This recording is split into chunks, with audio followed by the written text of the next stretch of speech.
electrodes, how we decide whether whether we are recording the noise or we are just recording the information from the eye or the correct electrical signals.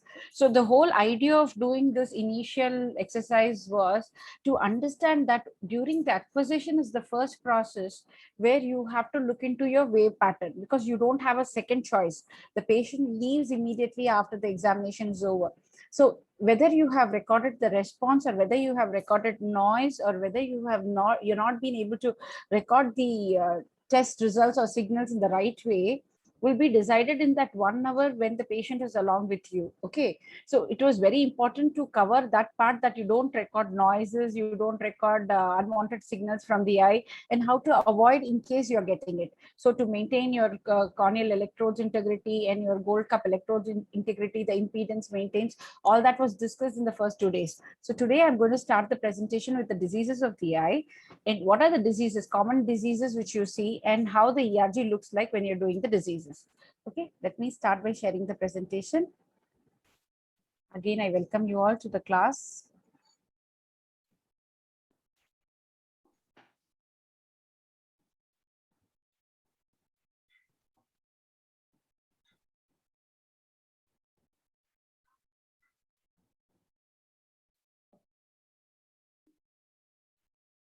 This was where we left yesterday. I'm going to start now. So yesterday, the first question was towards the end of the session was, what are the, who are the, 1 minute, I will just change my, I will close my, yeah. Who are the people who would require these electrodiagnostic services? These electrodiagnostic services can be required by, is my screen visible? Yes, Yes, sir. Kiranji, it is visible. Yeah, thank you. So the clients for your electrodiagnostic service would be a non-seeing child, okay? Or any parent who would complain that the child is not performing at school, and the child is copying something very different from the what is written on the board, and child is making a lot of mistakes while taking a copy from the thing. Now because of the pandemic, we are not able to, the schools are not functioning. But initially in the earlier days, it used to be the teacher complaining from the school that the child is not performing well, and the child is complaining of not able to see the board clearly, and always prefers to come and come to the front bench, or come very close to the blackboard and see. So such children will be your children who would require an electrodiagnostic evaluation to understand what is the problem they have. Okay, and patients with media opacities prior to corneal grafting or a cataract surgery or a vitreous hemorrhage, following, say, in patients with who can have associated complications like diabetic retinopathy, or they could have had a vitreous hemorrhage due to a trauma.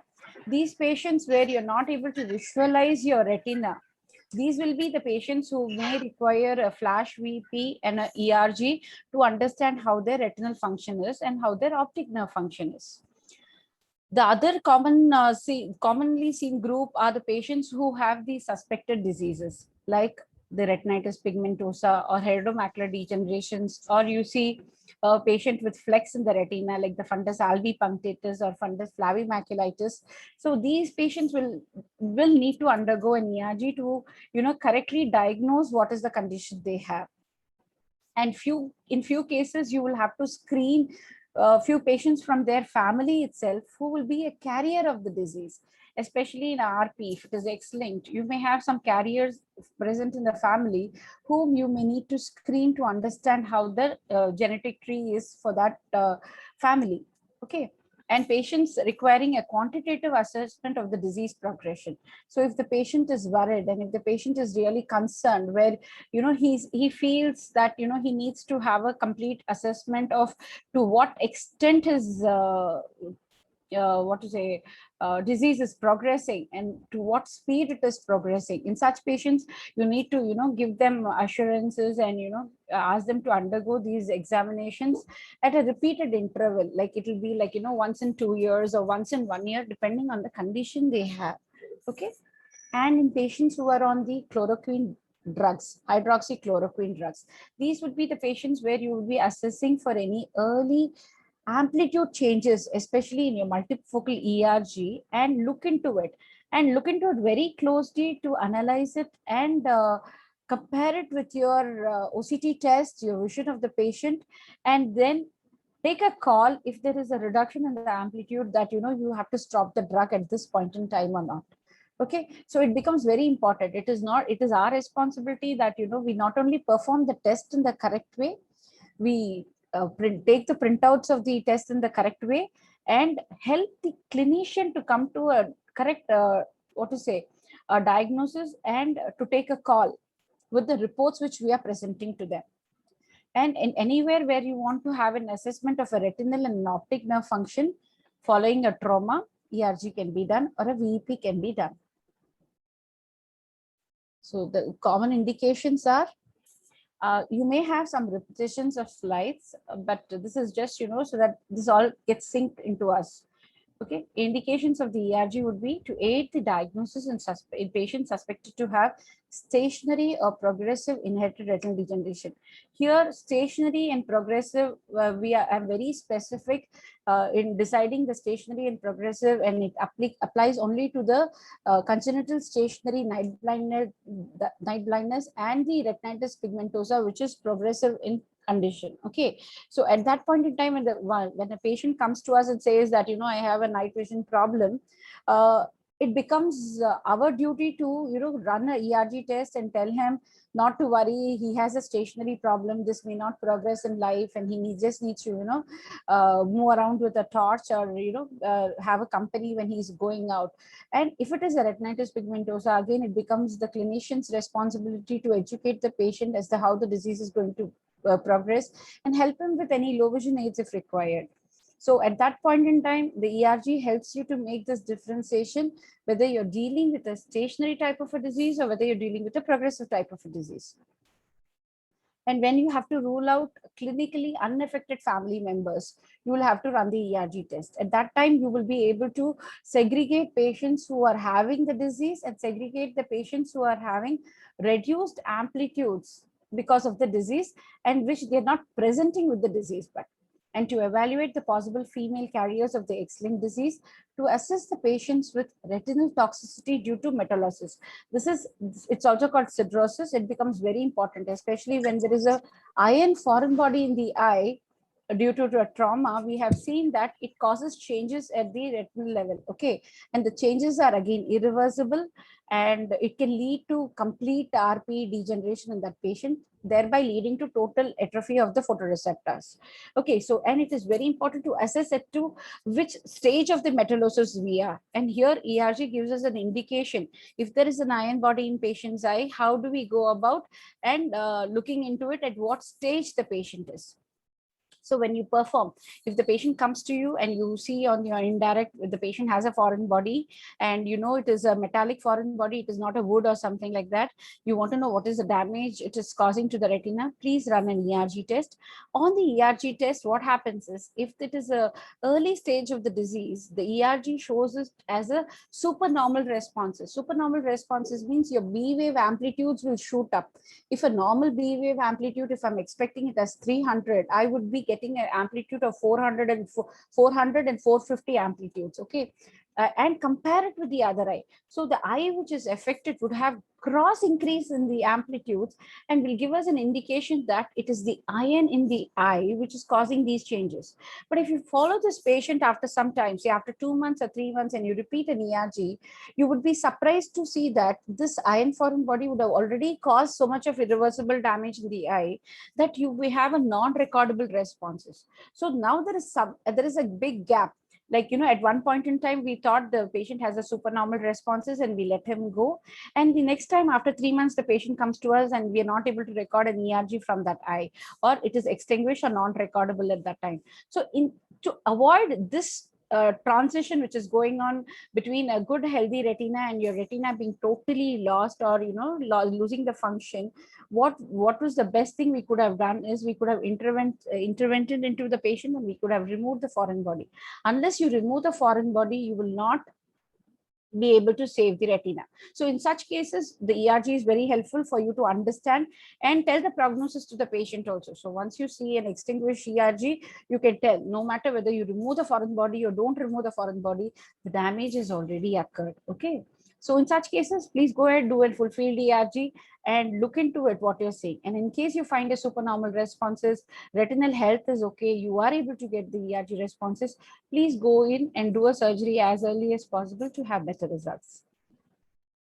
To assess the patients with retinal toxicity due to metallosis, that is also called as ocular sidrosis, in patients with medications like the hydroxychloroquine, ethambutol, you can see the progression. In case you have any damage to the retina, especially the central retina and the cones of the patient due to the drug intake. Okay. And in patients with glaucoma, especially in the ocular hypertensive group, where you can follow up with an ERG of the glaucoma screening type and look if the patient is going from the ocular hypertensive stage to a progressive glaucoma stage, or from ocular hypertensive stage to go entering into the glaucoma. But this takes time, because these changes are very small, and the amplitudes when you record require lot of patience and repeatability and a standardization way of recording it. But you can follow up your patients with ocular hypertension and your glaucoma patients based on the pattern ERG and look into the amplitudes of it. Okay. To identify the eyes that are likely to develop neovascularization in diseases like the central retinal vein occlusion. Okay. Central retinal vein occlusion is a very important disease because we know if we are dealing with ischemic central retinal vein occlusion, we have 90-day glaucoma coming in, the patient loses vision, and it becomes irreversible damage to the eye. And we have to, go in and act immediately. Now we have new protocols which are being laid down for how to treat about CRVO.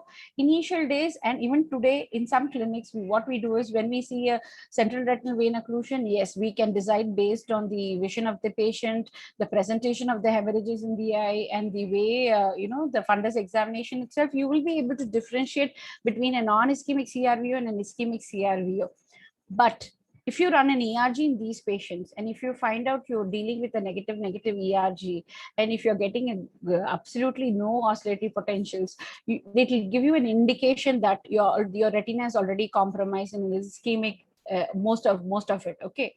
So at that time, you go ahead and do a PRP laser for the patient, and you advise further treatment protocols to save whatever retina you have. And to document the therapeutic effects of some surgeries and medications can also be looked in. Okay. So these are the common indications for the ERG. Now I directly go to the diseases of the eye. Okay, and the types of ERGs, just a summary. What are the three types of ERGs which we can do? We can either do the full field ERG, multifocal ERG, or a pattern ERG. When I'm looking at my photoreceptor changes, I will be doing a full field ERG to understand the rods and cones responses, the ischemic status of the eye, and my,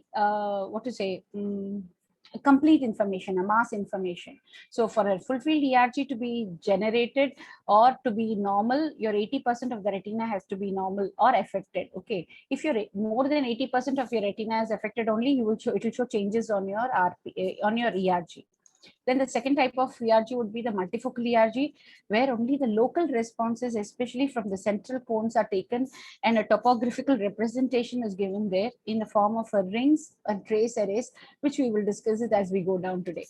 Okay, and then you have so when you're looking into only the central part of your pathology, okay, where a very small area is only having a pathology, please advise a multifocal ERG. Both full field ERG and multifocal ERG can be done in combination in some cases. Okay, and pattern ERG, to start off a clinic, usually I go ahead and do a pattern ERG because it gives me a clear indication whether I'm dealing with a macular disease or whether I'm dealing with a ganglionic disease, depending on the presentation of the waveform of the P50 time milliseconds, which is there, and N95 milliseconds, which is there. So P50 is a P50 component of your transient pattern ERG comes from the macular photoreceptors, and the N95 component is generated by the ganglion cells. So if I have a patient with glaucoma and an added pathology at the macula, I would just start off with a pattern ERG to understand whether whether my macula is giving me some responses or not. Diseases of the eye. This is again a small printout which can be kept in the clinic, which helps us to analyze what is the suspected visual pathway dysfunction as to which test would be normal, which test would be abnormal. I can share this and you can always have it in your clinic and in all your rooms, wherever you're seeing the patient, because if you have multiple printouts of your pattern ERG and ERG, VEP and everything, this gives a fair idea as to, where is the correct location of the disease, or at what you can dissect the retina and say at which pathway or at which place the patient has a problem, whether it is a non-organic cause, whether it's an organic cause, or whether you're dealing with an optic neuropathy, or you're dealing with a maculopathy, or you're dealing with a retinopathy alone, or only it is a RPE function which you're dealing with, which is abnormal. Okay. So the common clinical applications can also be divided into 3 major types. It could be either a photoreceptor dysfunction. The common diseases where you have this photoreceptor dysfunction is retinitis pigmentosa, cone dystrophies, cone rod dystrophies, rod monochromatism, Leber's congenital amaurosis. I would not go into detail because I expect all of us to know what these diseases are. These are very common diseases which we find in our clinic. And depending on which part of the cells of the retina is affected, these diseases would be classified. And ERG is also done in cases with diseases in the retina, especially congenital stationary night blindness, retinal vein occlusions, retinal artery occlusions, ophthalmic artery occlusions, and cancer-associated retinopathy. You can also run an ERG to understand a few macular dystrophy cases like the Stargardt disease, fundus flavi-maculitis, Best vitelliform diseases, pattern dystrophies, and drug toxicities. Most of these diseases which are over here, they have a very clear presentation on your fundus examination, or you also run a combination of your OCT to understand what you're dealing with. Okay, but there is one disease called the congenital stationary night blindness where it has different presentations. Okay, depending on the presentations, I thought I will just discuss a little more in detail about the CSNB. Because here in retinitis pigmentosa, you will see a triad there where you will have the arterial attenuation, you will have optic disc pallor, you can have bony spicules. If you're looking at fundus flavi-maculitis, you will see a few flecks over there. You will have your central retina being affected. You can have a Beaton-Bronze appearance in Stargardt's disease. Best vitelliform, you can have a symmetrical lesion where you can stage your lesion. So most of these diseases, in artery occlusions, you can have a cherry red spot. In vein occlusions, you can see the 360 degrees hemorrhages, and the other, on the fundus itself, you will be able to differentiate as to what type of disease you are seeing. And in cases with cone dystrophy also, you can see there will be total atrophy of the central retina, and the patient's complaints will be like patient unable to appreciate the day vision, the patient will present with photophobia, he will have nystagmus. But there is one condition over here which is called the congenital stationary night blindness, where the patient presents to you only with the history of night blindness, and you may have to run a ERG test even before you say the patient has these problems. So a congenital stationary night blindness includes a heterogeneous group of congenital disorders in which the patient presents with night blindness. It is important to recognize these because these are non-progressive as against the photoreceptor dystrophies, which can progress and cause severe visual handicap over a period of several years. You have this CSNB classified into 2 groups. You have congenital stationary night blindness with a normal fundi looking group, and you have one with the CSNB with the abnormal fundus. The abnormal fundus are the Aguchi's disease and fundus albipunctatus. So these are the different waveforms which are seen in patients. I will just increase it. Is it visible now? Yes, Kiranji, it is visible. Yeah. So So what happens is in this CSNB, the patient presents to you with a history of night blindness. You have to run a ERG test to understand whether you're dealing with an RT or a CSNB. So this is how your normal ERG look like. This is the rod responses. This is the combined responses. These are the oscillatory potentials. These are the light adapted cone responses, and these are the 30 Hertz flicker, which is the pure cone responses. So as I told you, there are 2 types of CSNB with a normal fundus. In the normal fundus, you can have one called the Rix type and one called the complete and incomplete CSNB. So when you have a patient with a RIX type CSNB, what happens is the rod response is non-recordable. The combined response is reduced, where you have the A wave and B wave is reduced. And you see that the reduction is because of some changes which are happening at the inner retinal level. Oscillatory potentials are also reduced, but the cone functions are remaining to be good. Okay, so the cone amplitudes remain to be good. So the pathology is somewhere here at the rod, that is the photoreceptor function, or at the inner retinal layers. So what happens to the complete CSNB? Complete CSNB also, the whole rod response is knocked off. Okay, and that is immediately after the dark adapted patient. You bring the patient in the dark room and you show a very dim light of 0.01, and you're recording a rod responses. You will see the rod response is not recordable. And when you record a combined response with a bright flash, you see that you record a negative waveform. This is called a negative waveform. A normal ERG response of a combined response would be a negative positive waveform, but in a CSNB, you will find a negative response, because there is some pathology or something happening at the level of the junction between the outer and the inner retinal layers. It could be at the bipolar levels, or it could be at the the communication between these two. And here you have the cone oscillatory potentials also reduced grossly, and cone responses are found to be normal. Okay, incomplete CSNB. Now, incomplete CSNB, how will you identify it? Is again based on the ERG, you will see your rod responses are reduced. Combined responses can be reduced with a negative wave pattern. Oscillatory potentials are reduced, and your cone responses are also reduced. Okay, so when you run an ERG, this will help you to understand and differentiate your CSNB depending on whether the cone responses are present, or where they are present but they are reduced and there is a delay in the implicit time over here, or it is a incomplete congenital stationary night blindness where the rod and the cone are affected in the patient. Okay, so this is how ERG looks like. So once you run the test and when you perform it over years together, you will definitely be able to identify the patient's pathology by looking at the ERG wave pattern itself. So in CSNB with normal fundi, what we look for, it is a clinically and genetically heterogeneous group of disorders due to the defect in the rod photoreceptors or the signal transmission from the photoreceptors to the bipolar.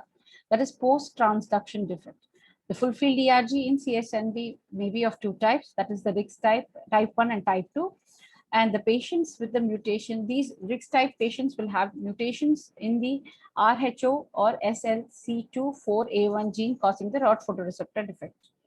Okay, so you would see an absent scotopic ERG with a preserved photopic responses are seen in these patients. Patients have normal visual acuity with no signs of myopia or nystagmus. So this is with a type 1 where your rod photoreceptor is affected and you have your cone photoreceptors preserved. Okay, this is the RIX type.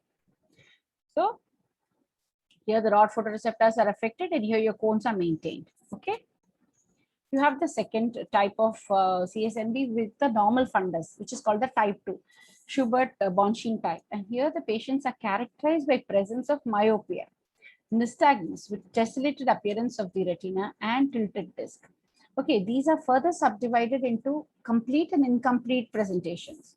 And you can differentiate this in complete and incomplete presentations with the help of ERG. In a complete CSNB shows a non-recordable rod response with a specific scotopic ERG and absent B wave in the scotopic combined response, giving the classic negative waveform due to bipolar cell dysfunction.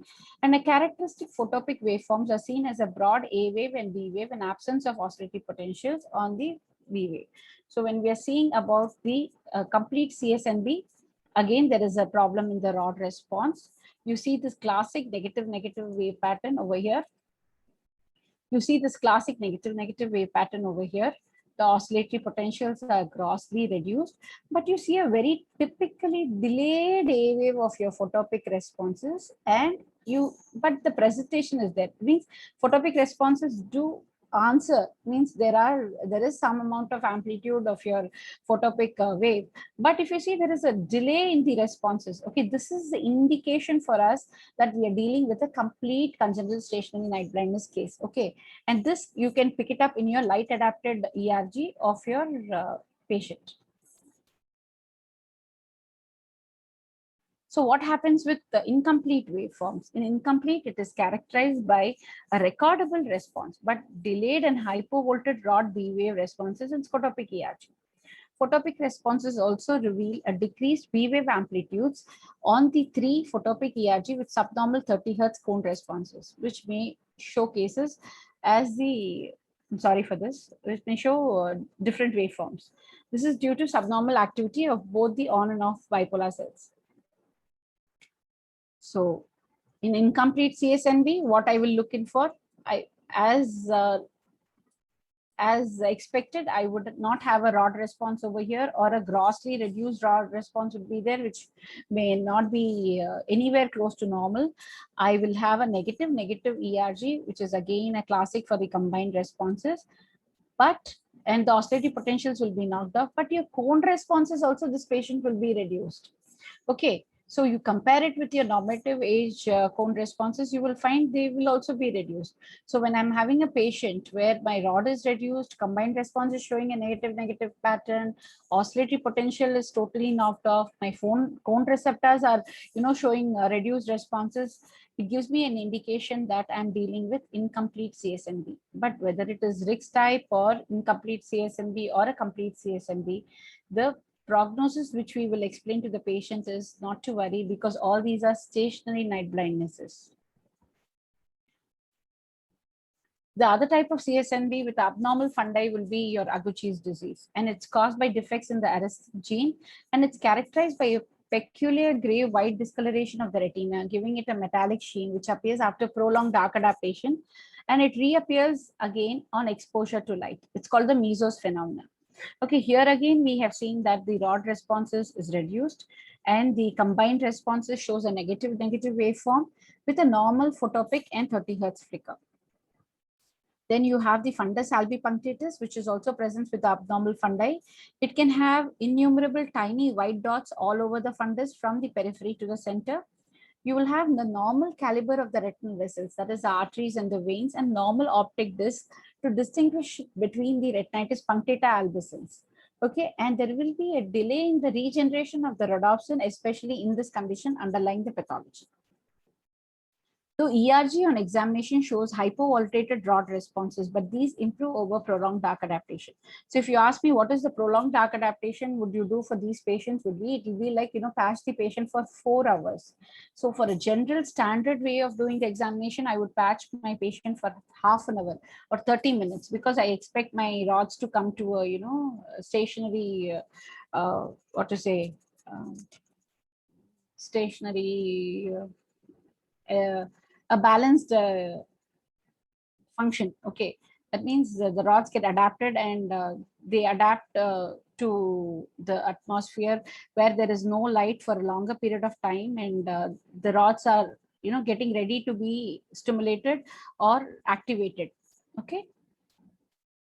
And so in this patient, what we would do is we would dark adapt the patient for more than 4 hours. That is, I record the ERG first time.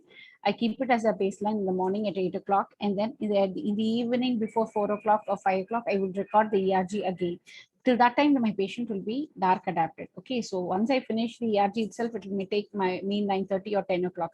So after that 10 o'clock, I give a break to a patient and patch the patient again and make the patient sit over there. By 11, if I start 11, 12, 1, 2, 3, 4. Okay, then by 4:30, I would start the ERG again. So it has been noted that once you dark adapt the patient and record the ERGs, the ERGs seem to improve. Okay, and the cone-mediated ERG and visual acuity and color vision are usually normal in patients with fundus albipunctatus. There are a few conditions which require your attention, especially the negative ERGs, clinical conditions. When you say negative ERG is when your B wave is smaller, and here we are talking about the combined response. Okay, when your B wave is smaller than the A wave and the B by A ratio is less than 1. And it happens, we have seen the conditions in which you will have negative responses in patients with CSNB, where you have the rod responses reduced, you have your scotopic red responses reduced, but your combined response over here, which has a presentation of an A wave and a B wave, you see a classic negative waveform. Okay, so when I record something like this, where you have a very good A wave, but you have absolutely reduced B wave, is called a negative response. And here, this is my negative ERG, where my B wave is smaller than A wave. And if I record a B by A ratio in this patient, it would definitely be less than 1. Okay. And these are my cone responses. This is an example of a patient in which you will see a negative ERG. There are other retinal conditions also where you will see a negative ERG. So those can be divided into two conditions. One is the congenital and the other is acquired. Congenital is the congenital stationary night blindness, X-linked retinoschisis, juvenile Batten's disease, mucolipidosis. Okay, in acquired retinal disorders, it could be central retinal artery occlusion or a vein occlusion, birdshot retinopathies, melanoma-associated retinopathies, carcinoma-associated retinopathies, and diffuse unilateral subacute neuroretinitis, or in cases of sidrosis. So in sidrosis, as I told you already, sidrosis presents as 3 types. At one stage, you can have supernormal responses. At the second stage, when your retina is getting affected and your outer retina and the inner retina involvement is changing and your inner retina gets affected, it will indicate as a negative ERG. And when there is a complete change at the retinal level and already the damage has occurred to your photoreceptors and your RPE, you will see a non-recordable waveform. So you can have 3 types of presentations, especially in your sidrosis. And it depends for us to identify it early and go ahead and treat it. Okay, this is one common share slide which I would like to show all of you as to how your responses will be in the clinic for different clinical conditions. Okay, this is the patient, sorry.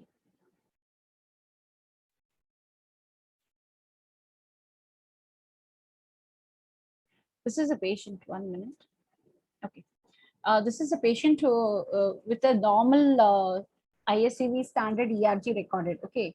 So when I have a patient with retinitis pigmentosa, what would I expect? I would expect my rod response to be non-recordable, combined response also to be non-recordable. And this wave pattern which you're seeing over here, okay, so my rod response is extinguished. My combined response, which I had to have a wave and a B wave, is also extinguished. And this response, which you're seeing over here, I hope my cursor is visible. Yes, you're visible. Okay, so this is a blink artifact. And this is what I was saying that, it needs to be removed even before you go ahead and take a printout. Okay, so my rod responses, combined responses, my cone responses is also non-recordable. Again, this is a blink artifact response over here when the test was being acquired. And this is the cone 30 Hertz flicker responses, which is also found to be extinguished. And this is a blink artifact responses. In the initial days, we never used to have these programs inbuilt into the clinical ERG machines, like, how to remove these artifacts, the blink artifacts especially. But now you have the facility to do it, and you can do it and you do it on your printout and then send the printout. Because what happens is sometimes this image here gives a false interpretation to the doctor that, there is some wave pattern which is climbing up there. Okay. So in a patient with RP, what I would expect would be non-recordable responses for all my rod and cones and combined responses. Okay, coming to the second case. Second case is where I'm seeing a rod response, a very good rod response recorded. A combined response is also there, but here my cone responses are reduced. Okay, and they're reduced to significant amplitude. My 30 Hertz flicker also is reduced. So this gives me an indication that I'm dealing with a cone dystrophy. Okay, and if you see the pattern of the wave, I have included this waveform with intention because I want to show you as to how a noise will look on your wave pattern. Okay, this is how a noise will present. Okay, when you're recording a waveform, this can be smoothed out or removed by proper application of your corneal electrodes. Okay, or by asking the patient to have a restricted movement while the examination is going on. So here in a cone dystrophy patient, you will have a normal rod response recorded. The amplitudes will be normal. Your combined response may show a slightly reduced A wave because depending on the number of cones which are affected, your A wave may be reduced, but you will have a very good B wave. But as it is cone dystrophy and the cones are affected, you will have a reduced cones, photopic responses, and your 30 Hertz responses. Okay, then you're coming to your cone rod dystrophy. So as we know, cone rods both are affected. That means your rod responses, your combined responses, your cone responses, all of them will be affected when you compare it with your normative database. And this I've been discussing since morning about this condition. Here you have this rod response. Here again, this is what I told. So sometimes, you know, we may mistake this as a wave pattern here. That is a delayed rod response. This is not a delayed rod response. This is a blink artifact of a patient. This patient has a non-recordable ERG, but because the blink artifact was not removed, it gives us a false opinion. Okay, so this patient has a non-recordable ERG, and I expect if there is a wave pattern, I expect it to come over here within, say, you know, 30 to 40 milliseconds. I don't see a B wave here. Okay, so non-recordable B wave with a negative way of presentation of the wave, where you have very good photoreceptors, but the inner retinal layers, that is the B wave, is reduced with a B by A ratio would be definitely less than 1 for this patient, and a cones also reduced. Can anyone from the group tell me which type of CSNB we are dealing with, where I have my rods reduced, combined response reduced, and my cones also reduced? Anyone make a guess? It's incomplete CSNB. Exactly. Very good. So in incomplete CSNB only, you will find a non-recordable ERG for the rod response. Combined response would show a negative presentation. Your cones also will be affected. Correct. Coming to retinoschisis. In retinoschisis also, you will see a delayed or a reduced rod responses. You may have a negative, positive, or a negative ERG, depending on to what extent your retinoschisis is there in the patient. You will have a reduced cone responses. So again, for a retinoschisis patient, please look in for a negative ERG wave pattern. This is a presentation in patient with retinitis pigmentosa. This is a normal rod response. On the left, you have, I have written it as normal. Okay, on the left, you have all your normal presentations. On the right, you have of all the ISCV standard protocols, how they will look like. In patients with RP, again, you have, I will not be able to differentiate based on the presentation. That is whether it is X-linked RP or dominant, or, you know, it is sporadic, or a recessive pattern based on ERG. ERG will only tell me the extent of damage which is happening in my rods and cones which are effective. So mostly in an RP, you will have both the rod and cones as non-recordable responses. Okay, so but when I see a non-recordable responses like this, can anybody tell me how my EOG will be for this patient? When I have my photoreceptors completely damaged, what type of response do I expect from the RPE? Any idea? I have not discussed the RP also, ma'am, should be extinguished or almost extinguished. This ardence ratio should be reduced. Correct. Excellent.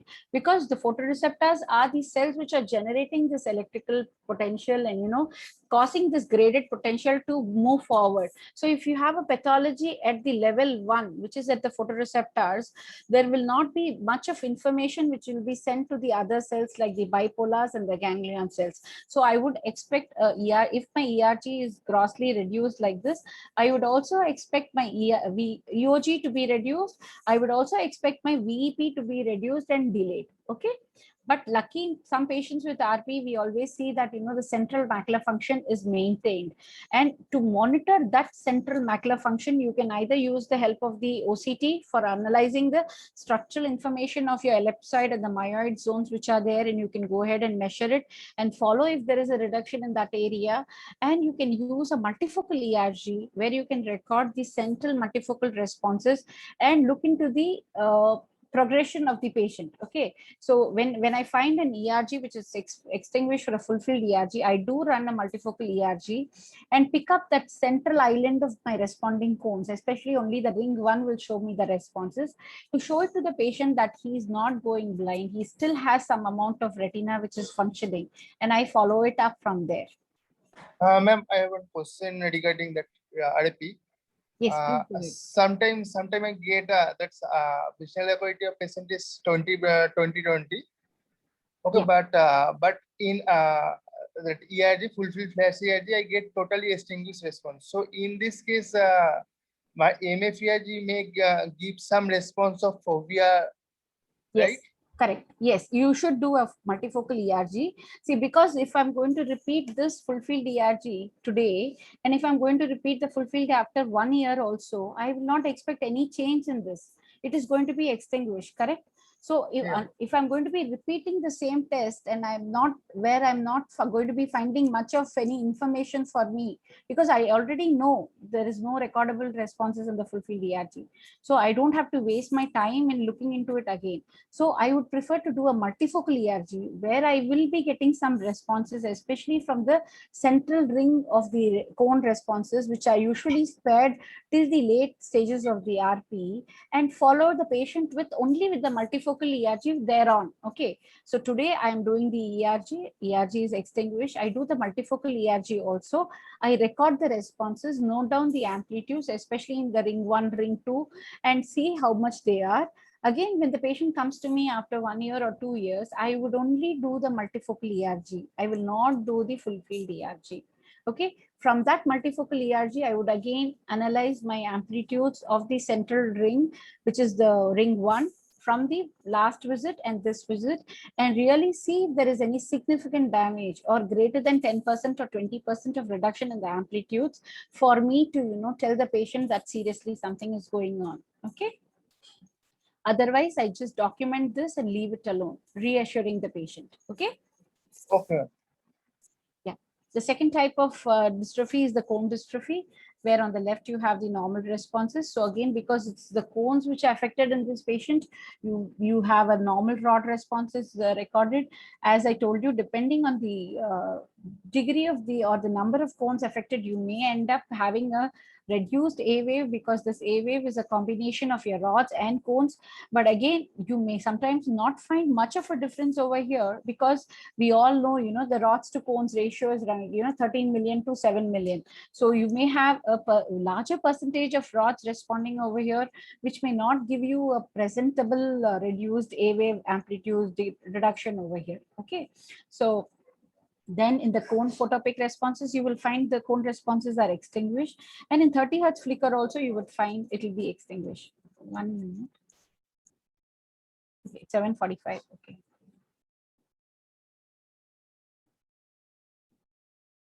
Just a moment. I will quickly finish this today. At least I thought, let me finish the ERG and the applications of ERG. Okay, so cone responses, you will see extinguished responses for your cones.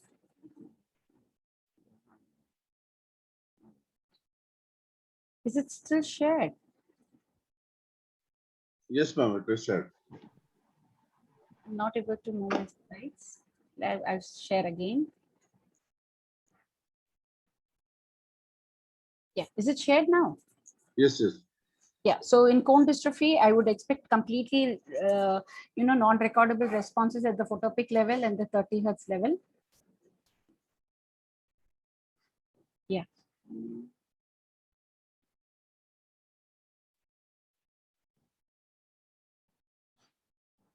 Again, this is a presentation of CSNB where you have a non-recordable rod response and a negative combined response and a reduced cone responses.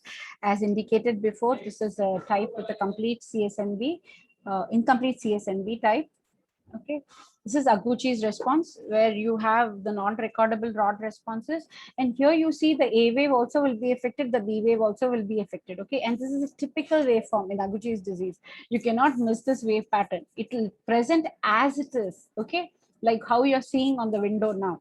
The presentation of the combined response in Aguchi's disease doesn't differ at all. You will see it like this, and you will have normal cone responses.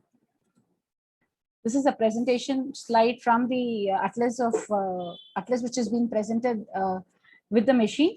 Okay, this is showing how a CSNB will look like in rod responses, combined responses, oscillating potentials, and cone responses over here. Please use the book also effectively, because the book covers a lot of clinical conditions and how they will present. So if it is a beginner who's using the electrophysiological clinic, I would ask them to please read each chapter at least in a month, to understand how the ERGs, multifocal ERGs and VEPs are presented case by case in the book. I already explained the prognostic value of the negative ERG while doing in central retinal vein occlusion, because we have to be very aggressive in the treatment because our retina is becoming ischemic. Okay, I have just put down few slides. Can anybody say me what is the condition which you're seeing over here? Just for 5-10 minutes, okay? Not, I think only 4 to 5 slides are there, so we can just be quick. CRO, ma'am. Yeah, CRAO, you're seeing a central retinal artery occlusion case. You have a cherry red spot over here. Can you just comment as to how an ERG will be for this patient? It's okay, just share your responses, no problem. When photoreceptors activity may be shown in A wave, but there will be negative P wave due to inner retinal ischemia. Fine. So, so if you have a central retinal artery occlusion, the blood supply is knocked off. The macula may be having some, good supply for some time because it is being supplied by the choroidal level and the choriocapillaries. So, what would I expect? Slides are not moving. Okay. So, what would I expected? Exactly as he told, the rod responses could be reduced depending on, like, whether it is occlusion is just 1 day old or it is 3 months old occlusion. The rod responses can be reduced completely, and the combined responses may be also reduced. You can have a reduced A wave and a reduced B wave. Cone responses, again, they can be completely knocked off, or you may have only a small amount of central cone responses responding into your photopic responses. Okay, so 30 Hz flicker may be reduced. And all this is very important because it depends on when you're recording the test. So if a patient comes to you with a sudden painless decrease in vision and you see on the indirect that you're dealing with a central retinal artery after seeing the cherry red spot over there, and immediately you record an ERG, probably you will pick up some responses. But if it is after, say, 3 months or 6 months old, you may have non-recordable responses or reduced responses like this. Okay, this is again, as the name suggests, it's choroidremia, where you have the retinal thinning and you can see the choroidal information or the vessels of the choroids very clearly visible. Okay, in this patient, what type of ERG do you expect?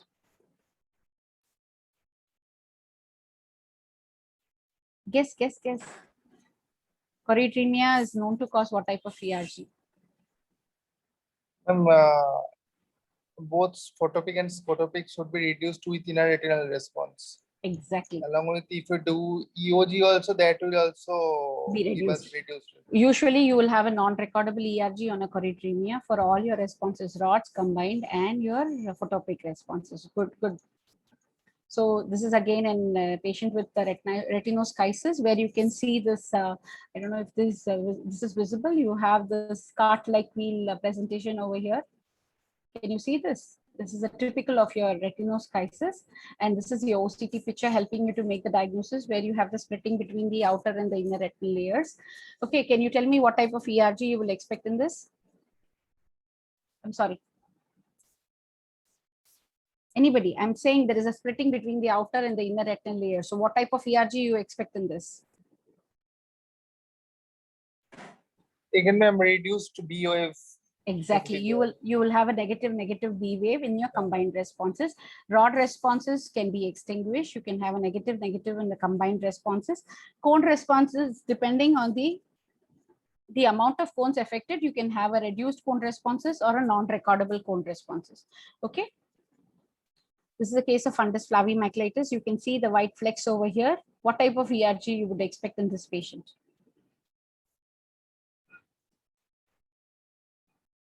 You can again expect a negative ERG in this patient, okay, depending on the photoreceptor integrity and the post-transduction pathways. If you run an EOG also, this patient may show a reduced EOG responses and a reduced ERG responses. Okay, and foreign body DI, I have told you already, the foreign body can present in 3 different type of presentations on an ERG.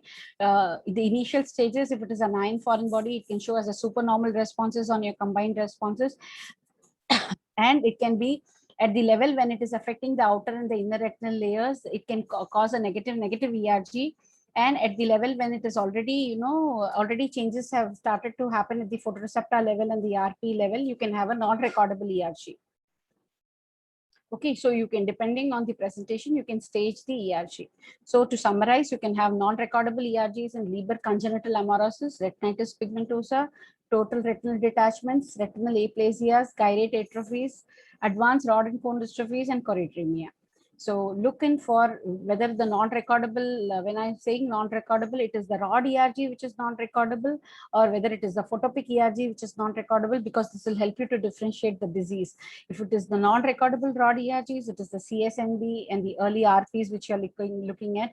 And if it is abnormal or non-recordable photopic ERGs, then you're looking at cone degeneration. It could be achromatopsia or an X-linked blue cone monochromatism or X-linked cone dystrophies. Okay, again, follow this chart. This will help you to understand where you are.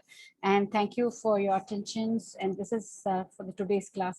I'm sure we need more classes because I have only covered the ERG part of it.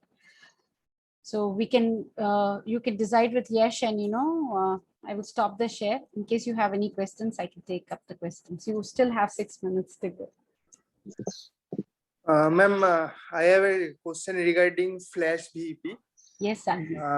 Yeah, so in this machine neural consult, there is two option of flash VEP. One is 1.6 hertz and one is 8 hertz. So previously I did in Metrovision, so there was only flash VEP. There is not like 1.6 or 8 hertz differently. So what is the significance of that? A good question, Datta. Sir, see, you have two types of VEPs, okay? One is called the transient VEP, one is called the steady state VEP. In the clinic conditions, what we have to use is the first type, that is which you're recording with the 1.6 hertz. Okay, that is the VEP which you have to see in the clinical conditions. That is the wave pattern which you have to send to your doctors. Okay, I'll tell you why. In the transient condition, what happens, you are able to record the latencies, correct, and the amplitudes. Here in the flash VEP, you record the P2 latencies and the P2 amplitudes, correct? Yes, sir. And the values which you will be looking in over here, the normal, the normal values which you will be looking over here will be 120 milliseconds. Okay. So in a flash VEP, do the transient VEP, which is a 1.6 hertz, record the wave pattern. Okay. And you mark the wave and you will read the latency from here, whether the latency is, whether it is 120 milliseconds or greater. So if it is within 120 milliseconds, then it is normal. Anything greater than 120 milliseconds would be abnormal. That is, it could be 125, 130. So at that time, it just tells you that your optic nerve is having some delay in the conduction. Okay. And the transient wave pattern which is recorded with the 1.6 hertz only should be used for the clinical interpretation, because it gives you both the latencies and the amplitudes. And the amplitudes which can be recorded for a flash VEP can vary from 2 microvolt to 10 microvolt in a patient. Okay. And that indication is also given on the same wave pattern which you're recording. The N2 to P2 will give you the latency and the amplitude. But there is another steady state response which is recorded, which is already inbuilt into the software, which is called the 8 hertz flicker response, which is what you're talking about. Okay. The disadvantage of the steady state responses, don't give you this latency function at all. Okay, they give you continuous waveforms where you require a Fourier analysis to assess them, and you will only understand the amplitude from that wave pattern, and it is an incomplete information. So always try to stick with your 1.6 hertz information. I know, because the software is inbuilt, you are forced to record the test responses. Agreed. You record the responses for the right eye 1.6 hertz, 8 hertz, for the left eye 1.6 hertz and 8 hertz. You mark the first waveform of 1.6. Okay, but when you're coming to the printout point in time, you will have two small squares which will be there, which will have a tick sign over there. Okay, which is of 1.6 hertz and 1 point of the other of the 8 hertz. So what I usually do is I remove the tick from the 8 hertz pattern. So when I'm removing the tick from the 8 hertz pattern, I am not presenting the data for the printout. So I will only print out the 1.6 hertz, mark the 1.6 hertz where I will be marking the N2, P2 values correctly, look into the 120 milliseconds and amplitudes, whether it is 2 to 8 microvolts. Then I will give the doctor, I will write the impression to the doctor saying that please clinically correlate. And my flash VP is a very gross way of doing the examination, which just tells me whether my optic nerve is functioning or not functioning. Okay. So don't look into the 8 hertz values which are recorded in the clinic. Remove them when you're doing the presentation or at the printout level itself by just removing the tick mark which is there. Okay. I can share that image where you have to remove that tick mark also. And you can just print only the transient VP and study only the transient VP for your clinical purposes. Is your question answered, Datta? Yes, ma'am. It's clear. One more question about this is that P1 N2 P2 should be always greater than N1 and P1. Yes, yes, yes. P1, P2 should always be preceded by P1. Yeah. So always it is N1, P1, then N2, P2, then N3, P3. That is the way it is. The N over here is nothing but a negative waveform. Yeah. N signifies for negative, P signifies for positive. Okay. So when you have the negative, first negative is called the N1. First positive is called the P1, second negative is called the N2, second positive is called the P2, and thereafter. Okay. So why I'm asking this, because sometime I used to get this response like every time I'm doing it, I'm repeating, but still N1 and P1 is almost same, or sometimes it's greater than N2 P2. So No, that I'll tell you, this problem is there because we have the facility to automatically mark the waveform and manually mark the waveform. So the machine, the computer does not understand which N1 is correct. Okay. So when it has too many negative wave patterns plotted, it is the optometrist or the technician who's sitting over here to identify and mark the N1 as the first wave, which is presented before, and the N2 as the second negative wave which is presented. Okay, so these automatic markers, if you see on the screen, they will always keep jumping. They will keep jumping from one place to another because they want to identify which is the negative wave pattern which is there on the waveform. Okay, so please don't rely on your markers. The markers are there to help you to understand where the peak responses are coming.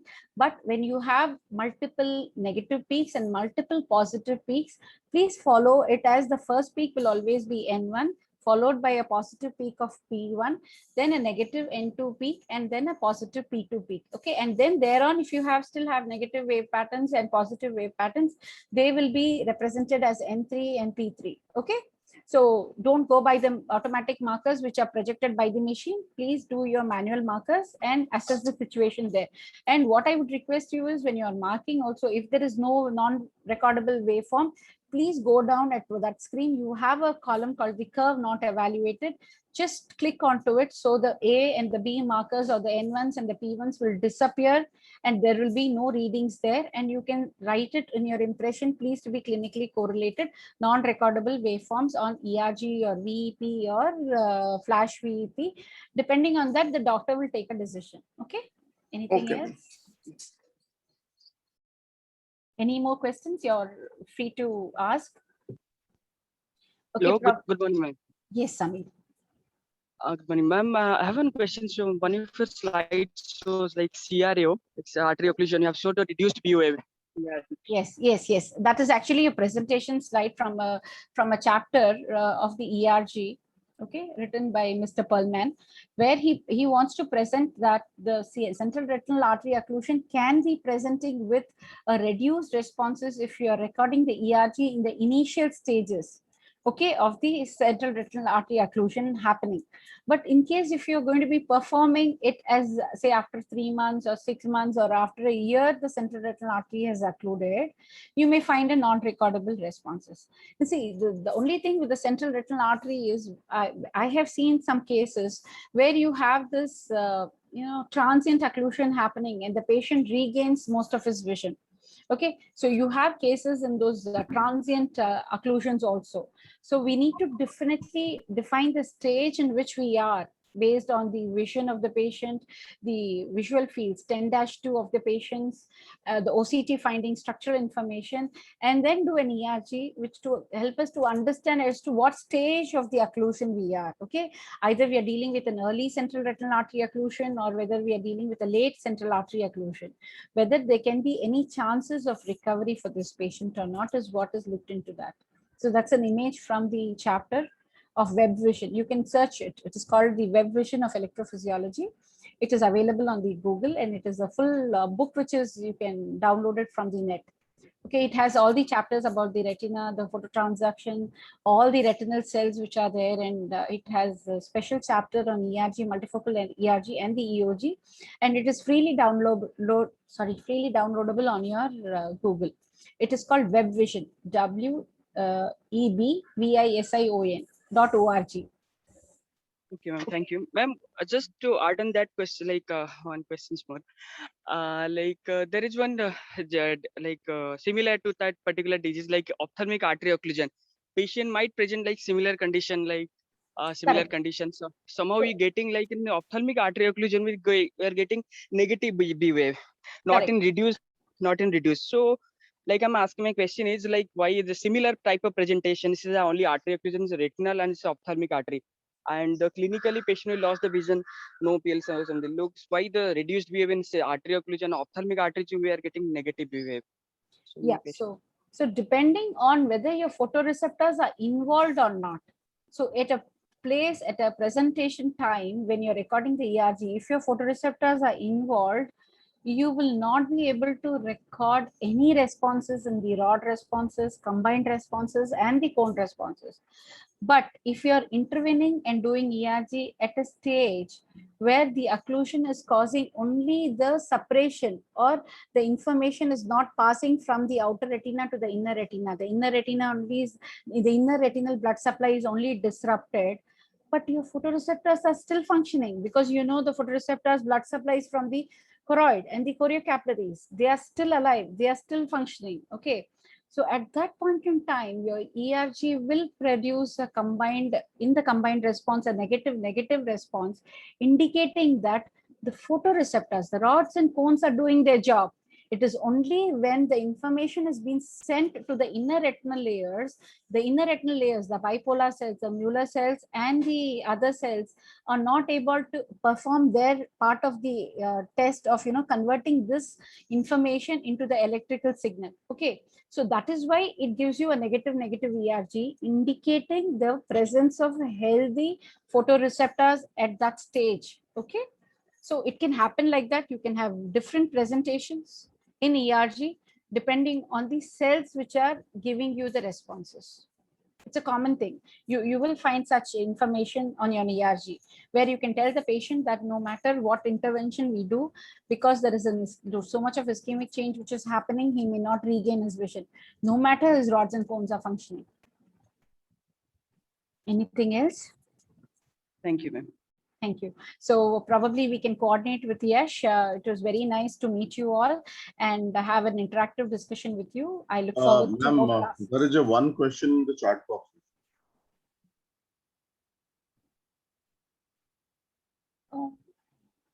Please share few tips like how we can use the data from the ERG machine for research purpose. Sure. There is a, I'm sorry. There is a exclusive research, a wing, like the International Society of Clinical Electrophysiology Committee, which comes up with a lot of research interests in electrophysiology, and they keep doing producing a lot of papers, and they encourage people who are doing ERGs and doing a lot of ERG related research. Okay, and they have an exclusive journal called Documenta Ophthalmologia, where they publish your papers or researches which have been done in India or in any part of the world, where you have this budding electrophysiologists do a lot of research work clinically, retrospectively, or you go ahead and do a prospective study, or you do a comparative study with your electrophysiological test. They are very happy to accept papers based on the ERG research. I will send you the link. It's called Documenta of Ophthalmologica. And there you can look in for new ideas and what are the places, what type of research can be done. And this journal has a lot of information, because this journal is there in the market since past 15 years now, and every 3 months or 6 months this journal is comes up with minimum of 20 presentations. So we can share it. I will give you the information about the WebVision ERG and this journal, which helps in the budding electrophysiologists throughout the world. And it also helps you in increasing your ideas as to what best you can do with your electrophysiological test. I have not gone into the special test. Okay, there are other tests also available on your ERG machine which you can perform, like the PHNR, like the on-off ERGs, the glaucoma screenings, the visual sweep VPs, and things like that. Okay, so apart from the ISA standard tests which are recommended, you have other tests also. Probably if time permits, I can discuss those special tests also, and you can find your area of interest and work on that. Thank you, group. Thank you to be with me. Thank you for your patience, attentions. Yes, I will share all the information with Mr. Yash, and he will share to you. And anybody wants to reach me also, they can reach me. Yash will help you with my email ID and my phone number. Anytime, please feel free. In case you have any issues while you're recording, you're not able to understand why the waveform is like that, I am always available. Please send me a WhatsApp image. I will guide you from wherever I am. Thank you again. Thank you for the